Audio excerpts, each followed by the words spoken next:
Hi everyone. So today we are going to see the balancing of cash book.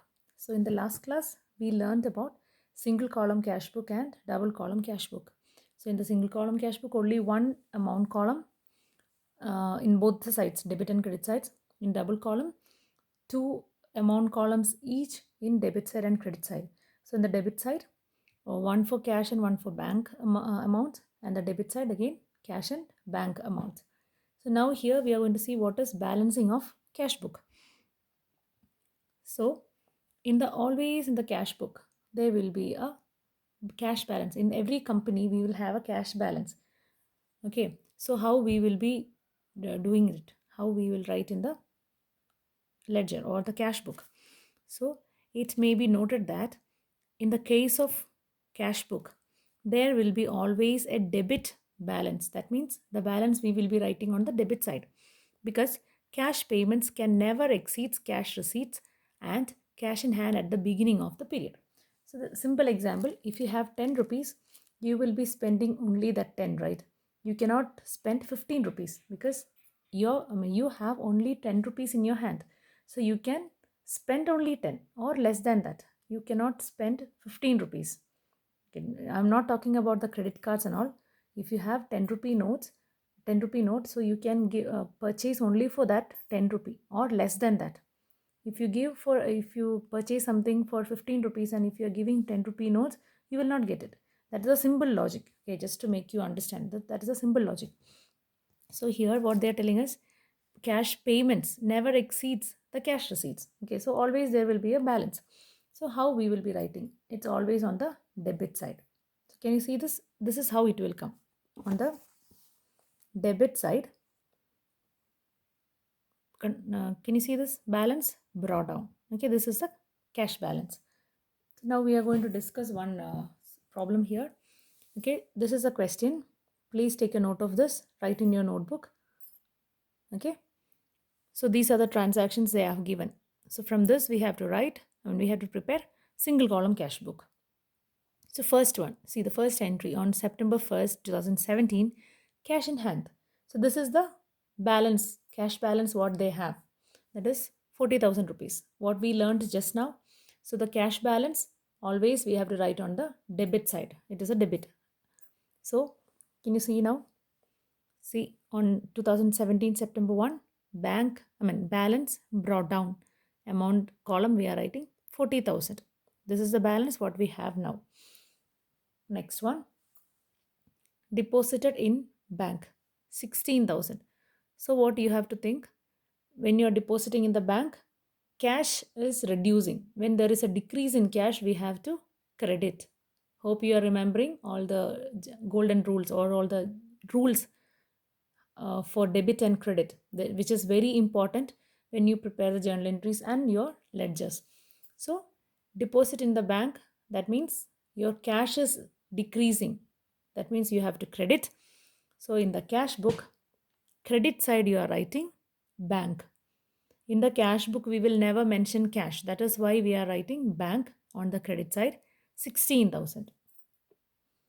Third entry, received from Puneet in full settlement of claim rupees 12,000. Okay, here 11,700 they have mentioned. Okay, see the actual amount is 12,000 and here they are mentioning 11,700. So that 300, you don't worry about that. That is a discount they have given. Okay, so that is a discount. So we are not taking this amount, whatever in the amount column, whatever they are showing, that only we are taking. So 11,700 we received in cash. So when we are getting cash, there is an increase in cash. We have to debit. See, September 4th, Puneet, 11,700. On the debit side, we are writing. Next entry, cash paid to Rukmani in full settlement of the claim of 7,000 rupees. But the amount column they are showing 6,850. Again, there is a discount. So we are taking only this amount, whichever is showing in the amount column. Okay, be very sure about this. Whatever amount is showing in the amount column only we will be writing. So here 6,850 we paid to Rukmini. Okay, so cash is decreasing. So we have to credit. Rukmini On the credit side, 6,850. Okay, next, sold goods to Sudhir for cash. So when you are selling goods, you are getting money, right? So there is an increase in cash. So you have to debit. See, sales on the debit side, sales, what is the amount? 14,800. Can you see this like that? Please write all the entries. Pass all the entries in the cash book. Hope you can see this. Okay. So only thing it will be very simple when you are thorough with the rule for the debit and credit. When you have to debit, when you have to credit. So if you are thorough with that, all these things it will be easy. How you have to write debit, which entry you have to write on the credit side and all. Okay. Please take down this. Here also there a little pending on that side. Please write down this one. Okay. So you are getting this amount. Don't think about this one. Balance carried on and brought down. When you are writing, after writing, posting all the entries, you have to total it. So when you total, this is the amount 1,19,600. So this side you are getting that amount. Both the side you have to total it, and you have to see which amount is more. So you will be getting debit side 1,19,600. Okay, debit side you will be getting 1,19,600. So that highest amount you have to write both the sides. So this amount you are writing on the credit side also. Draw one line, then write the amount. Draw two lines here. Okay. Now you have to deduct all the other amounts. Total the credit side also. Then 1,19,600 minus this total, you will be getting an amount 27,960. So this is the balance amount, right? That we are writing here on the credit side. Balance carry down. Okay, that is a balance. Balance carry down. Date, same date also it is important. Okay, same date you are writing. Then this balance you have to brought down here. See, there is a change in date. October 1st. The next month, first date we are writing. Balance brought down. Same amount. Now you will be understanding how we are getting balance brought down in the cash book. Okay. That will be this amount we will be writing first in the cash book. This is the balance you have. Okay. That is the cash in hand you have. Hope you understood this one. So there is one more problem. Illustration 3. Excuse me. So please take down this question. You take a screenshot or you pause the screen, then write down this one. Till here the question, okay? Till here. Till January 31st, interest collected by bank. Okay. Then solution. This is the solution. So here they are asking for 2-column cash book or double column cash book because there is bank and cash. Both the payments are there. So we will just see 2-3 transactions how we are doing. So here first January 1st, first transaction is cash in hand. Always it will be there is a balance. So cash in hand 4,000 rupees. So we know that it will come in the debit side, like we will be writing balance brought down 4,000. Okay, so this you know.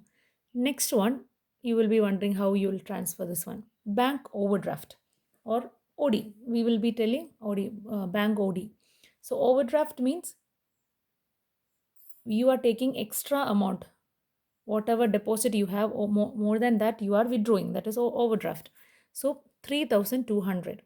That is not actually the bank balance. If it was a bank balance, you will be writing on the debit side only.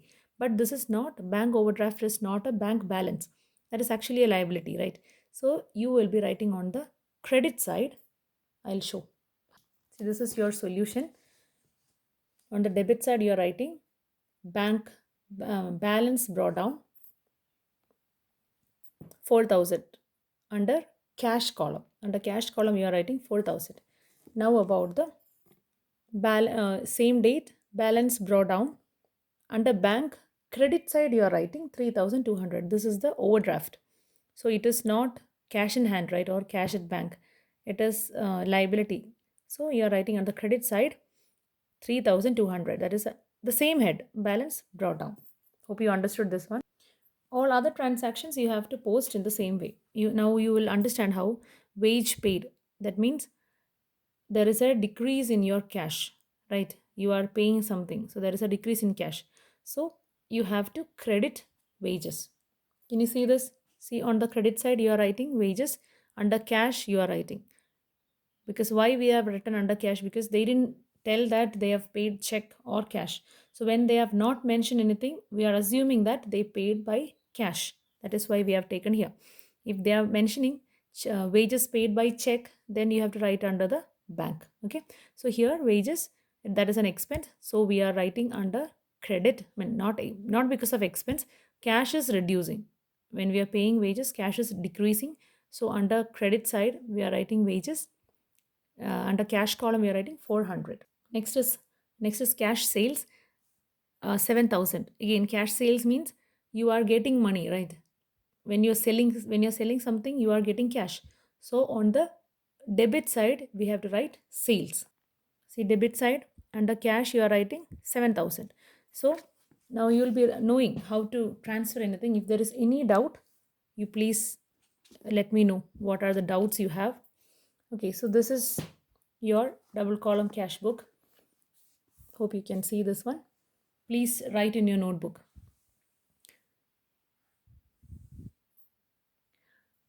We learned about contra entries, but in this problem it is coming again, so I'll just mention that one. See, January 14th deposited into bank. That means what you are depositing, cash you are depositing in the bank. So 7,000.